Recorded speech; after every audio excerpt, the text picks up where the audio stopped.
Hello everyone.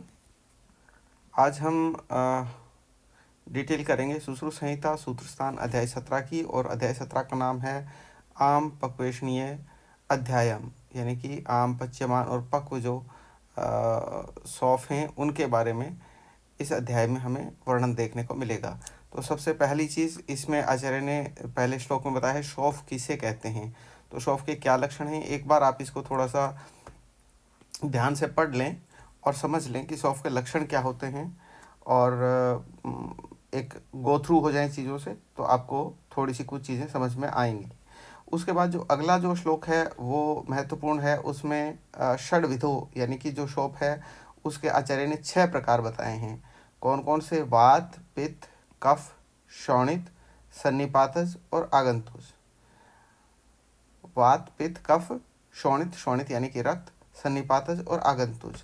तो ये जो 6 प्रकार हैं ये सौंफ के प्रकार आचार्य ने बताए हैं, यानी कि सौंफ आचार्य सुश्रुत के अनुसार 6 प्रकार का होता है। इसे षड्विध सौंफ कहते हैं हम। आगे इन्होंने जो लक्षण बताया है वो बताया है वातजन्य सौंफ है। तो वातजन्य सौंफ होगा तो क्या होगा? कृष्णो व परुषो के जो लक्षण इन्होंने बताए हैं। पित्त सौंफ में आगे बताए हैं पित्त सौंफ में क्या लक्षण होंगे। उसके बाद में श्लेष्म सौंफ में क्या लक्षण होंगे, और आपके सन्निपातज में क्या लक्षण होंगे, और इसी तरीके से शोणितज में क्या लक्षण होंगे, आगंतुज में क्या लक्षण होंगे। तो एक बार थोड़ा सा, जैसा हमने आपको बताया, सभी लक्षणों को एक बार थोड़ा सा आप पढ़ लें ताकि चीज़ें आपको थोड़ी ध्यान रहें। उसके बाद में आचार्य सुश्रुत ने जो अगला श्लोक बताया है, उस अगले श्लोक में इन्होंने विशेष रूप से ये कहा है कि जो सौंफ पकने कब लग जाएगा, और इसके अंदर इन्होंने सौंफ की 3 अवस्थाओं का जिक्र किया है। वो है वो हैं पच्यमान अवस्था, पच्यमानस्य, पक्वस्य लक्षणम, और एक इसमें आ गया पहले आमस्य, यानी कि आम, आम, पच्यमान और पक्व, यानी कि सौंफ की 3 अवस्थाएं हैं। तो सौंफ के भेद आप समझिए, सौंफ के भेद आचार्य ने 6 बताए हैं और सौंफ की अवस्थाएं 3 बताई हैं। इसको आप थोड़ा सा ध्यान में रखें। उसके बाद में जो आम सौंफ है, आम का क्या लक्षण है? आम लक्षणम उद्दिष्टम। तो आम सौंफ के क्या लक्षण हैं? ये सारे के सारे मंदोष्मता है, त्वक सैव्रणता है, शीत सौंफता है, स्थैर्य है, मंद वेदना है, अल्प सौंफता है। तो ये सारे लक्षण आप थोड़ा सा एक बार ध्यान में रखें कि आम सौंफ के लक्षण क्या क्या होते हैं। उसके बाद में जो अगला है वो उसमें बहुत सारी चीज़ें बताई हुई हैं, ये लक्षण बताए हैं आचार्य ने पच्यमान सौंफ के। पच्यमान लिंगम, पच्यमान सौंफ में क्या क्या लक्षण आते हैं हमारे हिसाब से जो महत्वपूर्ण निकल के आते हैं। हालांकि बहुत काफ़ी चीज़ें इसमें महत्वपूर्ण हैं और आपको ध्यान भी रखनी चाहिए, और एक बार आप पढ़ेंगे ध्यान से तो आपको याद भी रह जाएंगी, ये चीज़ें ऐसी हैं। लेकिन हमने जो निकाला है वो दशत इव पिपीलिका भी, यानी कि जो चींटियां हैं, चींटियों के काटने के समान पीड़ा होना, ये किसका लक्षण है? ये पच्यमान सौंफ का लक्षण है। और दूसरा हमने जो आपके लिए निकाला है वो है वृश्चिक विद इव च स्थान आसन शयनेशु न शांति मोपेति, यानी कि जिस प्रकार से बिच्छू काट लेता है, वृश्चिक का दंश होता है, उसके बाद ना आपको बैठने से शांति मिलती है, ना उठने से शांति मिलती है, ना सोने से शांति मिलती है। तो इस प्रकार के जो लक्षण हैं वो लक्षण आपको पच्यमान सौंफ में देखने को मिलेंगे। तो बाकी और भी लक्षण हैं, काफ़ी सारे हैं, बहुत महत्वपूर्ण हैं। एक बार आप सबसे गो थ्रू निश्चित रूप से आप एक बार होइए। अगला जो श्लोक आता है वो आता है पक्व लक्षण के, पक्व लिंगम, यानी कि पक्व सौंफ के क्या लक्षण हैं। तो इनको भी आप एक बार थोड़ा सा देखें, लेकिन हमारे हिसाब से जो हमने निकाले हैं इसमें से पहला वली प्रादुर्भाव। वली प्रादुर्भाव का मतलब है कि वहाँ पे उस स्थान पे वलियाँ पड़ने लग जाएंगी, जिसको हम सामान्य भाषा में झुर्रियाँ कहते हैं, झुर्रियाँ पड़ने लग जाएंगी। और त्वक परिपूटनम, यानी कि त्वचा में जो है वो दरार आने लग जाएगी। तो ये जो 2 लक्षण हैं ये लक्षण बहुत महत्वपूर्ण हैं कि जो पक्व सौंफ है उसके अंदर आपको एक तो वली प्रादुर्भाव मिलेगा और एक त्वक परिपूटन मिलेगा। देखिए आप एक चीज़ और ध्यान रखिए, जब आप पढ़ रहे हैं, नोट्स बना रहे हैं, इतनी मेहनत कर रहे हैं, तो आप सिंपली ऐसा मत समझिएगा कि आप ट्रांसलेशन को याद कर लो। जैसे आप यहाँ ट्रांसलेशन में देखेंगे तो यहाँ आ जाएगा त्वचा पर झुर्रियाँ पड़ना और दरार होना। आप इसको याद मत करिए, इसको आप समझ लीजिए कि ये समझने के पॉइंट ऑफ व्यू से हमारे पास आ गया कि त्वचा पर झुर्रियाँ पड़ जाएंगी, दरार आ जाएंगी। आप कुछ बेसिक टर्म आपको नहीं छोड़नी है, बेसिक टर्म आपको याद करनी है। वली प्रादुर्भाव तो आपने याद तो किया है त्वचा पर झुर्रियाँ पड़ना, लेकिन अगर एग्जाम में आ गया लक्षण वली प्रादुर्भाव तो आप थोड़ा सा कंफ्यूज हो जाएंगे, आपको पता नहीं रहेगा यार ये क्या चीज़ हो गई। तो आपको कंफ्यूज नहीं होना है, आप बेसिक जो मौलिक टर्म है, जो मौलिक टर्मिनोलॉजी है, उसको आपको याद रखना है। तो पहला वली प्रादुर्भाव है और दूसरा त्वक परिपूटन है। तो वलिक प्रादुर्भाव और त्वक परिपूटन ये किसके लक्षण हैं? ये पक्वशोफ के लक्षण हैं। तो ये चीज़ें आप थोड़ा सा एक बार देख लें, इनको नोट्स के रूप में याद कर लें। और अगला जो इन्होंने बताया है वो ये बताया है कि जिस प्रकार से जो कफज शौफ जो है, कफज शौफ में भी बहुत सारे ऐसे लक्षण होते हैं जो आपको दिखते नहीं हैं। उसका कारण ये है कि गंभीर गतित्वाद और अभिघात जेशु, यानी कि जो वो चोट जो है वो गहरी धातुओं में, या जो शौफ है वो गहरी धातुओं में होता है, और अभिघातज होता है। तो अभिघात की वजह से कुछ और बहुत सारी और भी कॉम्प्लिकेशन हो जाती है, तो आप उनको अच्छी तरह से पहचान नहीं पाते, तो नॉर्मली कंफ्यूज हो जाते हैं। तो यहाँ आचार्य ने उसके बारे में आपको जिक्र किया है।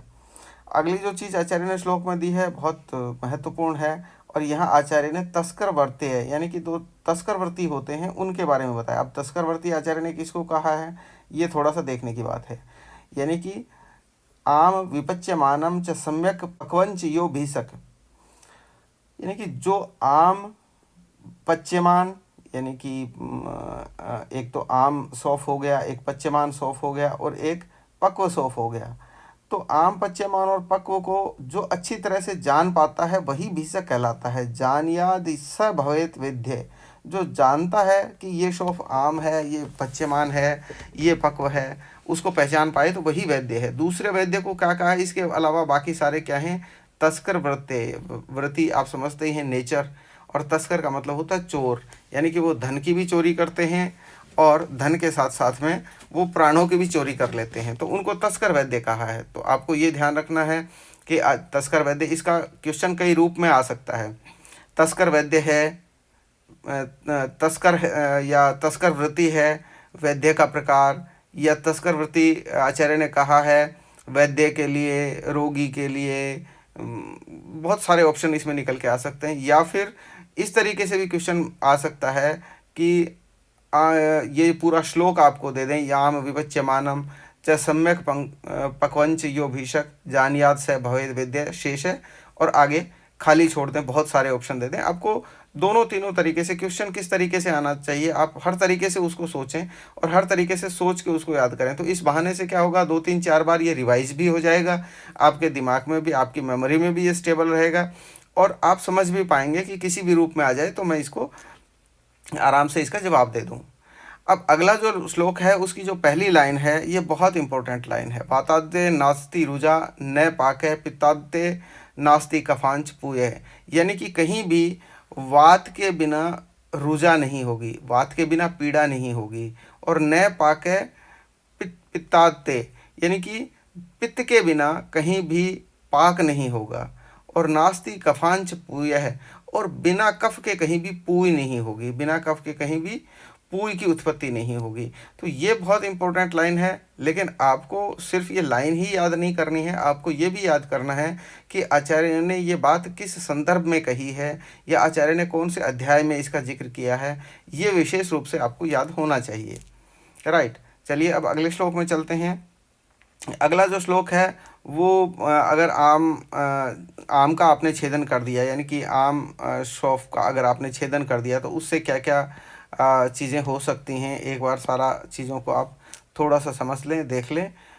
हम चलते हैं अगले श्लोक में, और अगला श्लोक भी उपमाओं से भरा हुआ है वैद्य के लिए। पहला है यस छिन्नति आमम अज्ञानाध्यश्च पक्वम उपेक्षते, यानी कि जो छिन्नति का मतलब हो गया कि जो छेदन कर्म करता है या जो चीरा लगाता है। जो किसको चीरा लगाता है? आम को। अज्ञानतावश जो आम को तो चीरा लगा देता है और पक्व की उपेक्षा कर देता है, पक्वम उपेक्षते, जो पक्व की उपेक्षा कर देता है। तो ऐसे जो वैद्य हैं, ऐसे वैद्य को इन्होंने कहा है स्वपचाविव, यानी कि चांडाल के समान उन वैद्यों को आपको समझना चाहिए, और आपको ये भी मान लेना चाहिए कि वो रोगी को मार देते हैं, इनके हाथ अगर पड़ गए तो आपकी मृत्यु निश्चित है। तो ये जो लाइन है, ये लाइन भी बहुत इम्पोर्टेंट है, इसको भी आपको एक बार ध्यानपूर्वक रखना है। यानी कि जो आम को तो चीरा लगा देता है और पक्व की उपेक्षा कर देता है, तो ऐसे वैद्य को इन्होंने क्या है, स्वपचाव के समान, या जिसको सामान्य भाषा में हम कहें, यहाँ आप रेफरेंस से देख सकते हैं कि वो जिस प्रकार से चंडाल किसी को भी मार सकता है, इसी प्रकार से ये वैद्य भी किसी को भी मार सकता है। अगला जो श्लोक है, इस श्लोक में आचार्य ने बताया है आप शस्त्र कर्म करते हैं तो शस्त्र कर्म से पहले आपको क्या करना चाहिए। प्राक शस्त्र कर्म चेष्टम, शस्त्र कर्म से पहले आपको क्या करना चाहिए। तो इसमें एक जो लाइन इन्होंने दी है, ये काफ़ी लोगों को बड़ी अच्छी भी लगेगी कि शस्त्र कर्म में मध्यपम पायेन मध्यम तीक्ष्णम यो वेदना ऐसा है, जो वेदना को सहन करने की, जो वेदना के लिए असहनीय जिनको होती हैं, या जो वेदना को सहन नहीं कर पाते हों, और जो लोग मध्य का सेवन नहीं करते हैं, मध्यपम पायेन न मध्यम, जो मध्य का सेवन नहीं करते हैं उनको तीक्ष्ण मध्य का सेवन उनको करवाना चाहिए। यानी कि जो मध्य का सेवन करते हैं उनको कुछ नहीं करना है, जो ना करते हैं उनके लिए आचार्य ने यहाँ निर्देश किया है। तो पहले आप पूछ लें कि भाई कुछ मध्य का सेवन करते हो कि नहीं करते, कहे नहीं जी मैं तो हाथ ही नहीं लगाता, तो आप उसको तीक्ष्ण मध्य का वो भी उसको सेवन करवाएं। बाकी आप एक बार थोड़ा सा इस श्लोक को देख लें, जो इम्पोर्टेंट आपको लगता है उसमें से आप निकाल लें। अगला जो श्लोक हमारी दृष्टि से जो इम्पोर्टेंट है वो ये आ गया। ये बहुत इम्पोर्टेंट श्लोक है, इस पूरे चैप्टर का बहुत इंपॉर्टेंट श्लोक है, इसको भी आप थोड़ा सा देख लें। आदौ विमलापनम कुर्यात्, यानी कि जो जिनको हम कह सकते हैं कि ये क्या हैं, ये व्रण के उपक्रम हैं, यानी कि इनको हम क्या कहेंगे, वर्णोपक्रम। व्रण में उपक्रम जो आचार्य ने बताए हैं, देखिए आप शुरू में एक बार याद करिए, आपको 60 उपक्रम बताए थे, लेकिन यहाँ शॉफ के रेफरेंस में वर्ण के जो उपक्रम आचार्य ने बताए हैं वो आपको ध्यान होने चाहिए। तो कितने उपक्रम बताए हैं आचार्य ने, यहाँ 7 उपक्रम बताए हैं। और इनकी खासियत ये है कि इनको आचार्य ने ये बताया कि पहले आपको क्या करना है और दूसरा क्या करना है, यानी कि इनको आपको क्रम से याद करना है।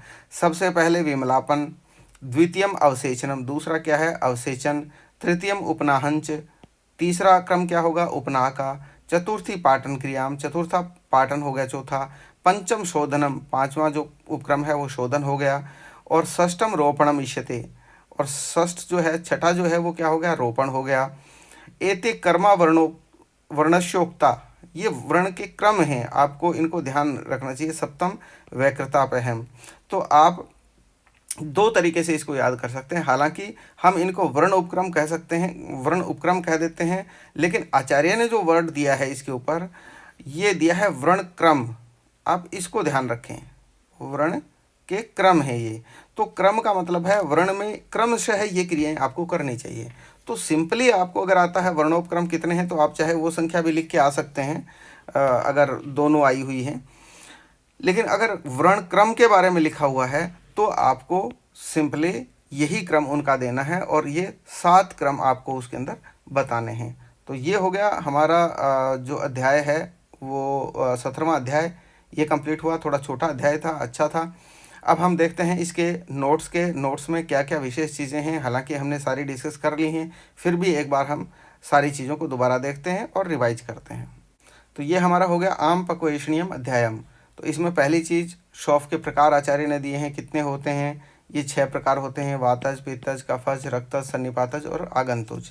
शौफ की अवस्थाएं भी आचार्य ने बताई है, 3 होती हैं, आम होती है, पच्यमान होती है और पक्व होती है। आम शौफ के लक्षण आचार्य ने बताए थे, मंदोष्मता, त्वक सवर्णता, यानी कि जैसी त्वचा का वर्ण है वैसा ही वर्ण रहेगा, वर्ण अलग नहीं होगा। शीत शौफता, स्थैर्य, मंद वेदना और अल्प शौफता, तो ये सारे आम शौफ के लक्षण हैं। पच्यमान शौफ में जो 2 चीज़ें हमने जो महत्वपूर्ण निकाली थी वो हमने यहाँ भी आपके लिए रख दी हैं। दश्यते इव पिपीलिका भी, यानी कि चींटियों के काटने के समान पीड़ा होना, और दूसरा वृश्चिक विद इव च स्थान आसन शयनेशु नय शांति मुपैति। तो ये जो दोनों चीज़ें हैं पच्यमान शौफ से संबंधित हैं, जबकि पक्व शौफ में वली प्रादुर्भाव आचार्य ने दिया है और दूसरा त्वग परिपूटन दिया है। तो ये दोनों चीज़ें आप देख लें। तस्करवृत्ति किस वैद्य को कहा है, जो वैद्य आम, पच्यमान और पक्व शौफ को ना जान पाता हो उस वैद्य को तस्करवृत्ति वैद्य की संज्ञा आचार्य ने दी है। अगला जो श्लोक था एक कुछ लाइन थी, हमने उसका जिक्र भी किया था। वातार्ते नास्ति रुजा न पाके पित्ताते नास्ति कफांच पुए। वात के बिना कभी रुजा नहीं होगी, पित्त के बिना पाक नहीं होगा और कफ के बिना पूई नहीं होगी। ये आचार्य ने शोफ के संदर्भ में कहा है। और किसने कहा है? आचार्य सुश्रुत ने कहा है। दोनों चीज़ें आपको याद रखनी है। ये जो कोटेशन आ रही हैं सारी क्योंकि सुश्रुत संहिता की कोटेशन है, हम सुश्रुत संहिता को ही पढ़ रहे हैं, इसलिए हम अलग से इन चीज़ों को मेंशन नहीं कर रहे कि ये कोट्स सुश्रुत संहिता की हैं या जो भेद बताए हैं वो सुश्रुत आचार्य सुश्रुत ने बताए हैं या चरक ने बताए हैं, क्योंकि हम जो भी पढ़ रहे हैं वो सारा रेफरेंस आचार्य सुश्रुत का पढ़ रहे हैं। तो इस चीज़ को आप ध्यान में रखें। अगला जो था स्वपचावी, वो किसकी संज्ञा थी? यानी कि हमने चांडाल के समान किसको संज्ञा दी थी? जो यश छिन्नस्य आमम अज्ञानाश्च पक्वम उपेक्षते, जो अज्ञानवश आम को छेदन कर्म करता है, आम शोप की, और पक्व शोप की उपेक्षा करता है, उसको आचार्य ने संज्ञा दी है। अगले में था मद्यपान न करने वाले को भी तीक्ष्ण मद्यपान का निर्देश आचार्य द्वारा दिया गया है। तो ये निर्देश, हालांकि सर्जरी का मामला है तो सर्जरी में पहले क्या होता था, पहले आपको इस तरीके की चीज़ें नहीं मिलती थी एनेस्थेसिया के लिए, तो ये एक तरीके का एनेस्थेसिया का काम करता था आचार्य सुश्रुत के टाइम पे। तो तीक्ष्ण मद्यपान का निर्देश कहाँ दिया है? पक्व शौफ के शस्त्र कर्म के संदर्भ में ये निर्देश मिला है। और यहाँ व्रणशौफ के उपक्रम हमने बताए हैं कौन कौन से हैं। वो पहला विमलापन है, दूसरा अवसेचन है, तीसरा उपनाह है, चौथा पाटन है, पांचवा शोधन है, छठा रोपण है और सातवां वेकृतापहम है। तो ये सारे के सारे उपक्रम क्रम से हमें याद करने हैं। तो ये जो महत्वपूर्ण चीज़ें थी इस चैप्टर में वो हमने समझी हैं। अगली बार मिलते हैं एक नए चैप्टर के साथ। Thank you very much.